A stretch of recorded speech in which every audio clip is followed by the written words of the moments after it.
All right. Perfect. It's good to hear your voice again. Thank you. It's been too long. It has indeed. If we want to jump straight into it, how was your monk week? Monk week. um. Yeah. No. It's been good. It's been good. I've caught my mind wandering a lot, but having a very clear focus and very clear, I guess, agenda of where my mind's supposed to be, like the set task I'm supposed to do. I don't know why, like this time I'm sticking to it a bit more. Because normally I set the same stuff, but it never happens. As in, you have like the same set of habits and pursuits that you want to do during the day, um, but like outside of monk mode, like as in you haven't changed anything apart from just not going out as much. Yeah, like maybe it's yeah, to answer your question, basically, like it's nothing new. All the stuff I'm writing down for me to do recently in this kind of new lock-in monk mode period, everything's basically what I used to write down anyways. But for some reason, I can adhere to it more right now over the last few days. Maybe because I'm using less mental energy on other things.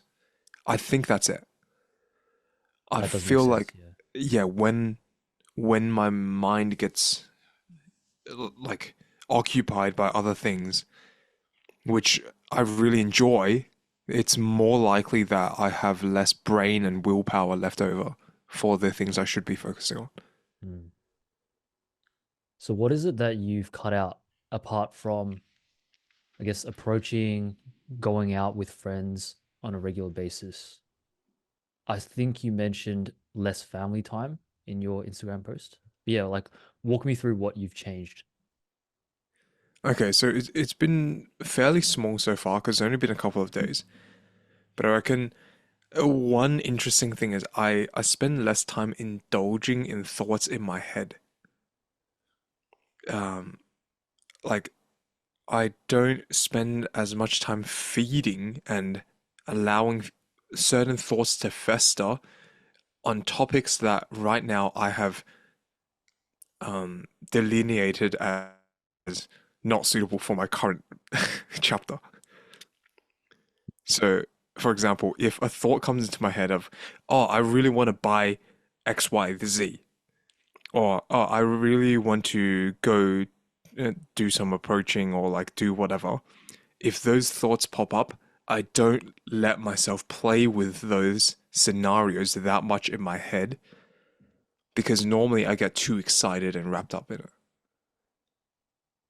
Right. I think that's almost bigger than the actual like thing itself, like doing the thing itself. Like I consume a lot of energy in my mind. That is so interesting because I feel like I've in the times where I've tried to lock in, I haven't locked in, I guess the most important aspect, which is my thoughts. Yeah. Everything else externally, I've tried to, go out less. I've tried to not indulge in social media or whatever. But yeah, now you've brought to light how the biggest change is in the way that you control your thinking, at least the boundaries that you've set there. hmm And it's still too early to say whether this will be successful or not, like this run. But yeah, I realized I don't remember where I heard it from, either it's Hamza or it's like some meditation thing, but it's like you it's really hard if you have an addiction, you don't want to indulge in the thought of the pleasure of the thing that you want to do. So Right. if you're addicted to like substances or maybe adult content or maybe junk food, when you get the impulse of, oh, I want to eat that cookie, in your mind, you do not let yourself indulge and think about, oh, just how good that cookie is, how it's going to crumble in my mouth. It's going to taste really sweet and buttery and nice. You don't go down that like rabbit hole because then there's no fucking chance you can resist that. At least maybe you can resist it today, but not tomorrow. because the temptation gets ramped up. It's too high. And I think that's one of my biggest like gifts and problems. I love too many things. Like I get this sounds so weird. Like I get not turned on, but like like so many things have a magnetic attraction for me. It's like recently I've been getting so deep into fucking motorcycles, dude. Like I'm I'm dead set on getting a motorcycle next year. Wow, that's news. Yeah, so like the Don't tattoo die on rabbit that thing, hole, man. the motorcycles, the cameras, the books. I wanted to get back into fiction writing again, and then like everything's just like sucking on my brain power, and then also like the indulgences. So yeah, just trying to um not to accommodate these things in my head, not to feed those thoughts, because I my imagination is very vivid. Mm. Man, I think a lot of people would kill to have that sort of passion for so many different things in life. But yeah, I think in a way, if you have too many things pulling, tugging at you, then you're spread so thin. You can't really make an impact in of those, um, any of those single domains. Yeah, that's literally how I feel. Now, how was your how was Saturday yesterday? Yesterday was good. So yesterday was just me and Adriel. Um, and yeah, I think because he hadn't done it in a while, I wanted to give him an opportunity to build up some momentum. Context, please. Context. He hadn't So done what in a while? Eh? he had That's true. That's true. You wanted to give him So some time. yeah. For listeners, he hadn't been approaching. Um, so every Friday or Saturday we go out and we just approach strangers and we try to strike up a conversation, build rapport, build a connection with a complete stranger. And he hadn't joined us in quite a bit, probably a few weeks. And I noticed for me, even if I miss a single week, I feel extremely rusty the week after. Um, so I knew going into it, he would probably feel that and feel that even more than usual. Um, so yeah, I guess I tried to push him a little bit at the start, and he slowly built up momentum. He was able to talk to talk to people for more than like 5 minutes straight, and that was a first for him. So he made some huge progress, and I think in the end, he probably struck up conversations like quality conversations with more than 10 people. Sheesh. Okay. Yeah.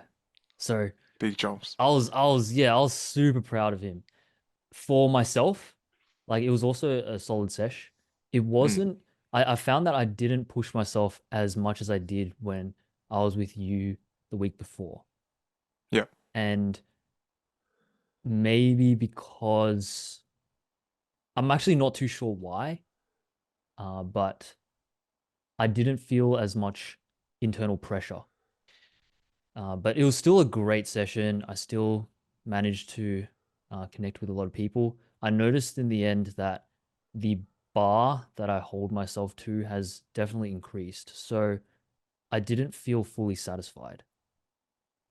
Yeah. So I recognize that I also wrote this in the Discord, but with this ever increasing bar, eventually I'll get to a point where I can't make massive gains every single week. There's only so much that I can do, and there are only so many people I can talk to. I'll have to start getting creative to push myself more. But I think maybe it's time for a bit of a mindset shift to, yes, still focus on things that scare me. But now I think it's time to really dial in and tweak how I approach conversations to just try and expand my worldview and enjoy the whole process.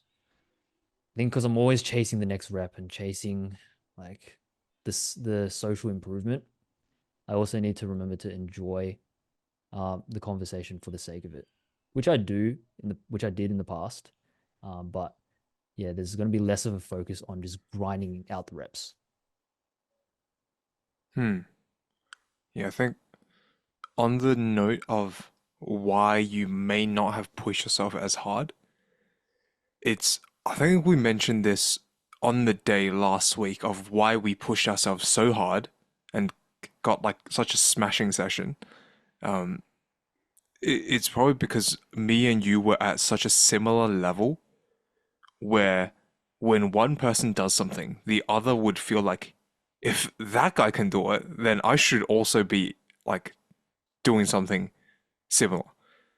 And there's Yep. a yeah, it's like when you train with a training partner who's at your level, or when you spar with a sparring partner who's basically similar strength or general like size to you, you can go at a more intense, almost competitive feeling.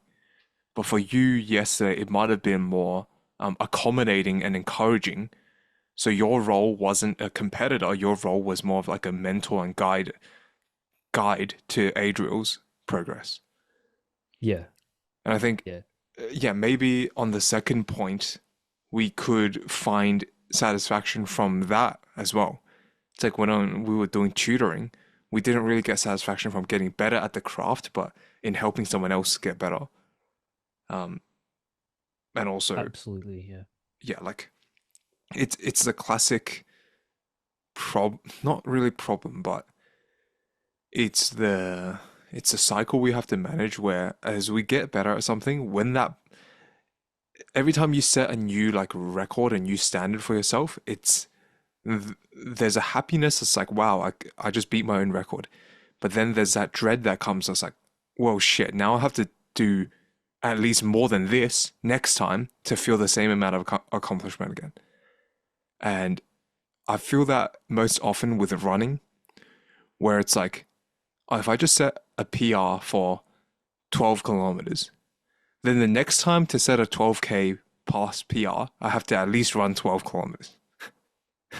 So it's like, it's kind of annoying in a way, but yeah, I don't know. It's cool. It's like after I set the 21K like PR last year, well, now it's like, well, I have to do more than 21K, and I have to therefore run 21K first to be able to qualify to beat my 21K PR. It's a constant Stu cycle of dissatisfaction. Yeah, but I guess like it's just is the satisfaction stronger than the dissatisfaction? And I think it is. That's probably what makes it like worth playing or not. Yeah, right. Because after yesterday, I noticed, yeah, as I was talking about the increasing bar or increasing threshold, I I almost felt a bit of emptiness. I I don't know if it was a direct result of that, like not pushing myself hard enough, or if it's I actually notice it quite a bit when I have a great session.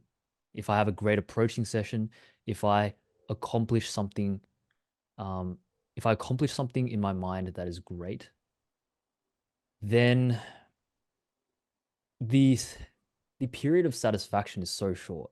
Like I might feel satisfied for a couple hours, few hours, or I might wake up the next day and then it's gone.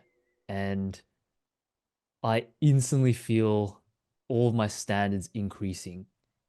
And yeah, it's what you said about is the satisfaction stronger than the dissatisfaction is really interesting.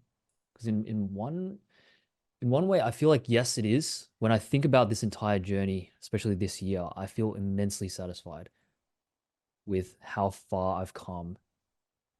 But but then part of me also looks at the past 4 months and I'm like, what the fuck did I achieve still?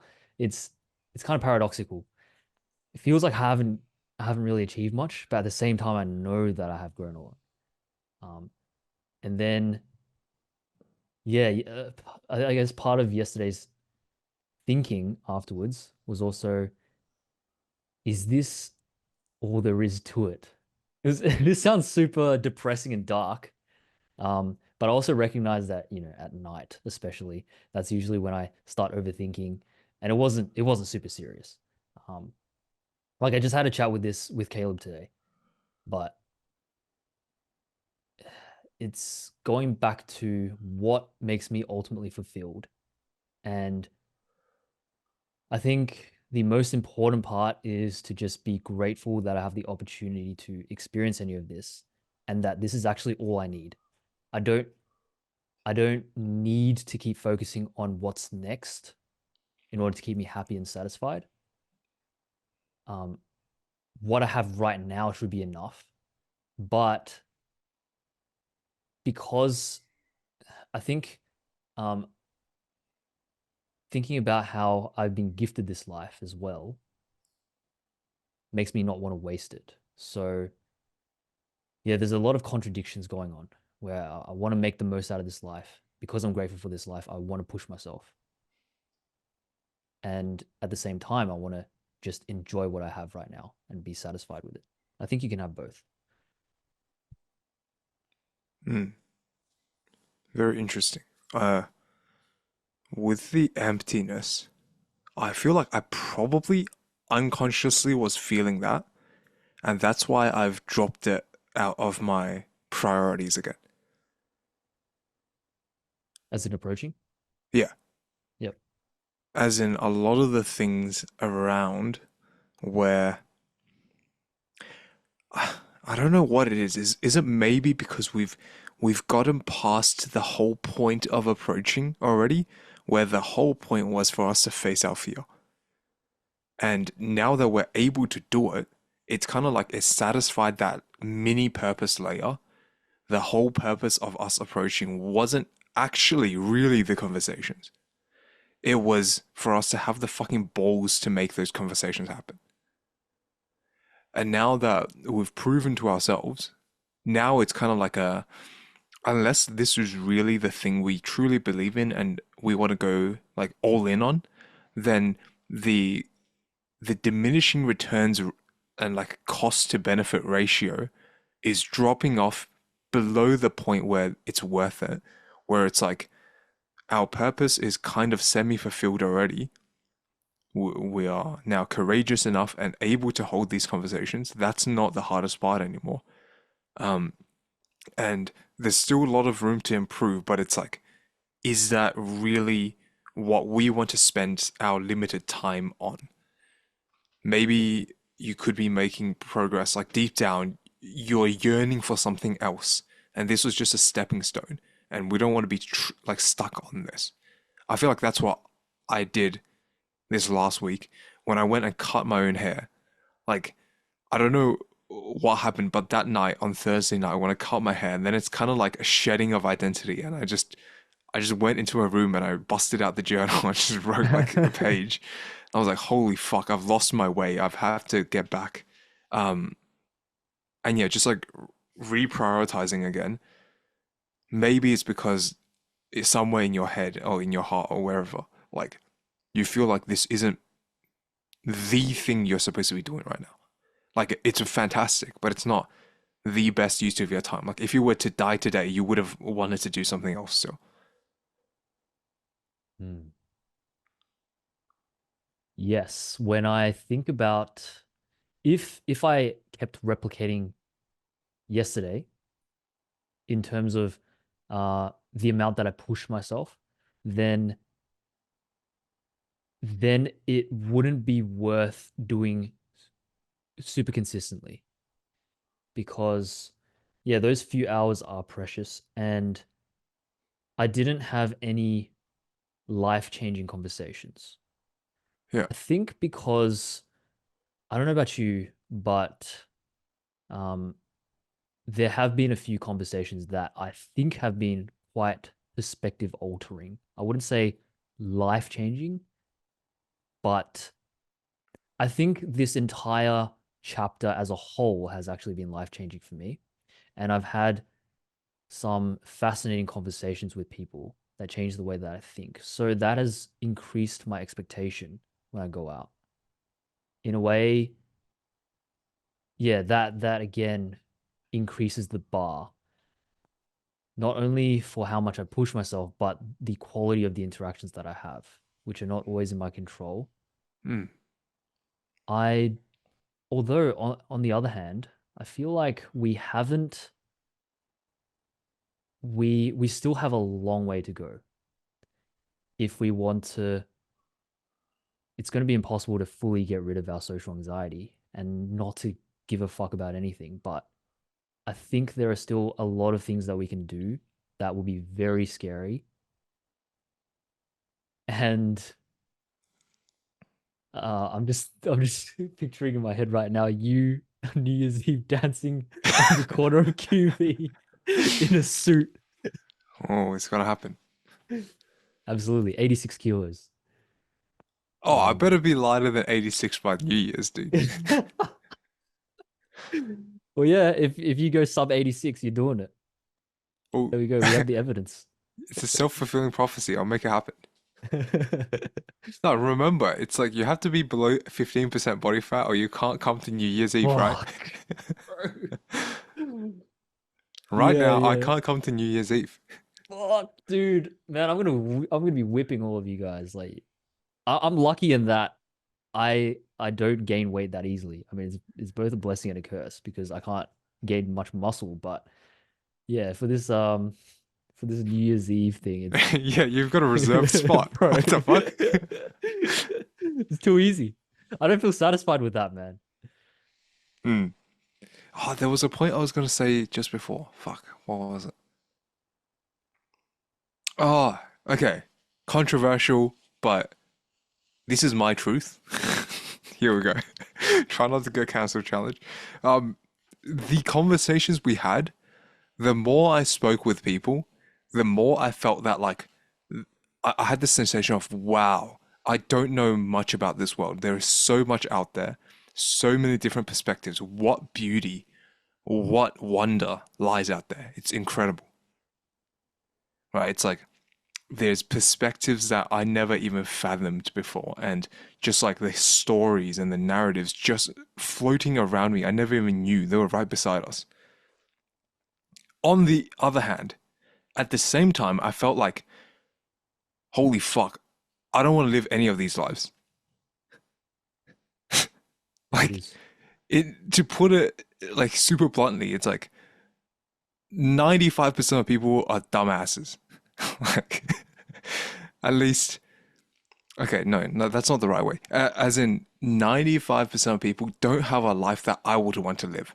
And they also wouldn't want to live my life, and that's okay. This is like the Alex Hormozy thing, where it's like people, his family members would go like, "Oh my God, you're so extreme, Alex. I would never want to live your life." And then he would go, "Great, I don't want to live yours either."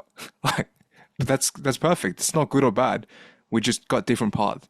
And I just felt like once I started recognizing that pattern where it's like, oh wow, incredible world. I respect and admire all of these perspectives.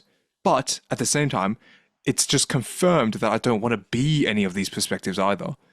Then it made the value of those conversations kind of not quite diminish, but as in they changed in my mind. It's like, well, right now is not the season for me to be seeing these perspectives because the more I see the perspectives now after our last few months, mission accomplished. I've realized that those perspectives aren't what I'm after. It's like it kind of fulfilled its purpose. It revealed to me after having connected with various people. It's like it kind of reaffirmed that well, I don't fucking know where I'm going, but I know I'm at least on the right track. And so now that I'm fairly confident in my track, again, it's time to put away all the fucking the microscopes and the whatever, like all the tools of observation. And now it's just time to get back to work. Right? It's like I can throw away. Yeah, I can just put my head back down again. Like for a long time, I was looking up, looking around, all the bright, shiny objects all around us. And now it's like, whoa, fuck. Okay, I realize that the world is beautiful, but I actually really like this thing in front of me. So I'm just going to put my head back down again, put the headphones on, put the blinders on, really, and then just focus. Yeah, that makes so much sense. I think for you, because of how limited your time is, it's the perfect move. I get what you mean by 95% of the people out there, I wouldn't want to live their lives. And yeah, I think most people wouldn't want to live anyone else's life apart from their own. And like you said, that's perfect. I also feel like though, at least for me, maybe I'm willing to sacrifice more of the diminishing returns, at least more of my effort and time in order to uh, realize some of those diminishing returns because A, I have more time than you. I have a lot more time. Um, and B, I feel like I need a balance of novel social connection with the grind in order to stay sane. I get cabin fever quite a bit. So I've noticed that if I do spend even 3 or 4 days fully locked in where I don't call anyone, I don't go out, I don't hang out with anyone, I start to feel really claustrophobic, like in my mind. So for me right now, this approaching thing once a week is quite a good balance because out of the, I don't know how many hours are in a week, 100 and something, I think. I can 168. 168. I can spare three and a half for that. It just Mm. means I have to cut down on the time that I waste scrolling Instagram or lying in bed watching YouTube. And my ultimate goal, I think both of us started out with this ultimate goal to be able to build that confidence, to be able to strike up a conversation with people that get it.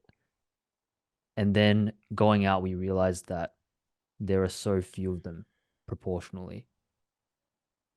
But I still feel like I'm quite far away from being super confident to be able to approach just anyone I find interesting, not just within the context of outside the library, but in more challenging scenarios. So, yeah, gaining that confidence and those conversational skills is definitely going to be a battle against diminishing returns. But I think I'm going to commit myself for the rest of this year weekly and then maybe review at the end of the year whether it's worth continuing this. But Mm. I think eventually, yeah, we'll, at least for me, I can't just stay in front of the library for the rest of this year. I definitely need to push the bar further because it's definitely going to lead to stagnation. And yes, like you said, there are very, very cool perspectives and worldviews out there. And I've learnt a lot. I think I've learnt enough right now. Um, for me to be satisfied with that side of things. But yeah, those are my thoughts right now. Okay. I I reckon that's good. I feel like yeah, we Yeah, are probably pretty distinct there. Like there's some small core differences here, but it may also be that I don't know, it sounds really similar, but on like different, slightly different timelines. So I feel like you and I both have the cabin fever kind of sensation, and we both have to have those once in a while, like a social reset. But maybe is it just because like maybe because of my work, I've got that built in kind of throughout the day. so Your true. the nature of your work and especially like I actually felt this a lot when I was just grinding away at art and writing. The nature of those types of deep creative work is really like individual. It, it's solo. And if you want to get any real work done, it's like 4 hours, shut the fuck up, turn everything off. Right. But for me right now, the large majority of my days, my working week, is collaboration. It's communication. And then I really treasure the times when I'm alone because it's stepping away from that. So it's almost like we just end up treasuring the time of whatever is opposite to what we spend most time on. Right. So yeah, it's like otherwise I'd be really similar to you because that's exactly what I felt when I was grinding on art and writing alone in my room for like fucking 4, 5, 8 hours a day, just drawing and then getting super frustrated and then wanting to go outside and talk to someone, but I didn't have friends in COVID. Right. So, but yeah, so it's like for now, maybe that is a good thing for you, a couple of hours at the end of the week after your deep work blocks, like all throughout. Um, but the other quick thought, I know we wanted to keep this short, but like other quick thought, have you thought about, do you still want to keep this socializing approaching thing so structured? Like w we've done this kind of, in my head, we've done this structured, regimented part already. From here on, because this is a skill we want to continue for life, and this isn't necessarily like a finite game, it's an infinite game. Would it be more beneficial to remove these strict boundaries and let it happen find instances for it to happen in an organic way? Because that's almost harder for us now. That's almost like the next step. What sort of organic interactions are you referring to? Just fucking speaking to people or like doing like leading oh fuck. I guess this is the problem. I was about to say leading a fun life, but right now, hmm, I don't know what really you want to do currently, but for me that kind of is difficult because I'm trying to get rid of all the conventionally fun things. I don't know. Hmm. Join a run club I know you've had your eyes on that one for for various personal reasons. reasons. Where are the running baddies, bro? Um, but yeah, like uh, in kind of less of a structured way because I feel like Hmm. we know now that we can execute when there is structure, but almost like the next step is, can we be the guide that approaches people and creates connections and isn't afraid to talk to anyone when there is no structure, when it is just like you don't have to be doing this. Hmm. Like Because ultimately the goal, yeah. right now we kind of have to do the thing, right? We've created a session, we've got accountability with the boys. When we're there, it is still like a task. It is still a like a work task, but it's almost like the next step is, are we going to be that guy when there isn't a work task? Yeah, like you want the ultimate goal to be being able to make those connections um reflexively without Yeah. needing to, yeah, set all of these rigid measurable goals. I find that yes, I definitely don't push myself as much outside of these like assignment tasks that we provide. And I guess that's the power of setting measurable goals. Um, People use SMART goals for a reason. I Yeah, I do think that that is the ultimate goal, to not have to reserve time purely for approaching and to just naturally be able to do it. Right now, I don't have enough exposure to these organic scenarios or these like third spaces. Mm. Um, you know, like you mentioned, we have very different lifestyles. So I'm basically I could stay at home 7 days a week if I wanted to, and I would be able to work and study and improve myself. Um, which is, yeah, why I value those Friday or Saturdays. Um, yeah, you're right. I find that making it structured means that I can crank out tons of different interactions within a very limited time span. So again, it's it just feels the most optimal for me, like Yeah. the most efficient. Hmm. But yeah, That, I think yeah, I think if I did have a lot of, side hobbies and I was able to meet people um within like my interests, it'd be sick to be able to meet people through videography or like some form of art um and sports. Yeah, I do think that that's probably the most ideal situation. is there anything holding you back from doing that right now? There isn't, apart from feeling like it's a waste of time because it feels like when you join a club, there are only a set amount of people that you can meet, and then there's going to be a trickle of new people every now and then. But I feel like, um, if I'm thinking about a running club, I haven't actually joined a running club, so I could be, this could be completely inaccurate. But I feel like there will be maybe, let's say there's like 50 regulars that go, and you interact with all 50 of those people, and then afterwards, every week you might get like a few coming, um, a few new faces, and then a few people might leave. I think it's a good thing if you are there just for the sake of enjoying that activity, where Hmm. you're not there just to meet people. But right now, I don't really think of anything where I'll just enjoy the activity for the sake of it.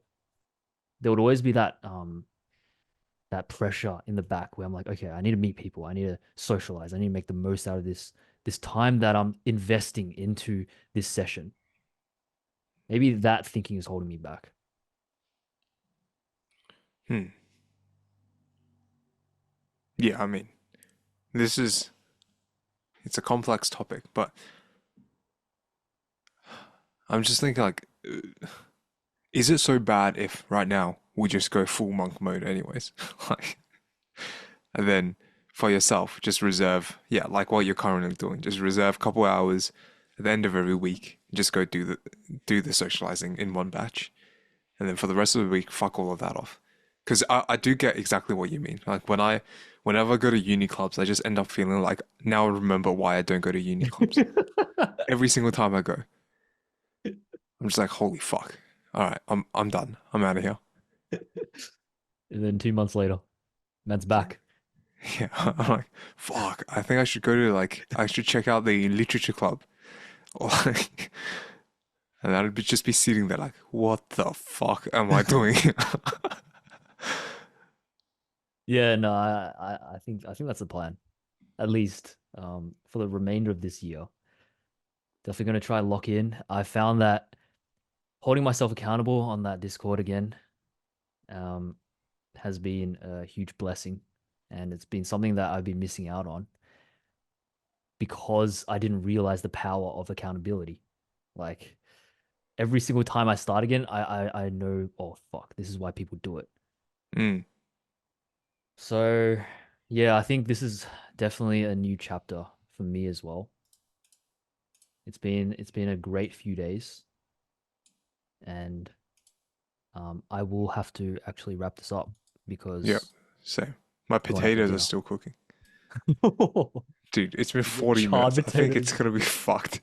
No, it's Oh, been boiled. It's been boiled. So it's gonna be mush. right. Perfect. Good. Fuck, dude. All right. See ya. That was All super right. good. See Have you, a good bro. one.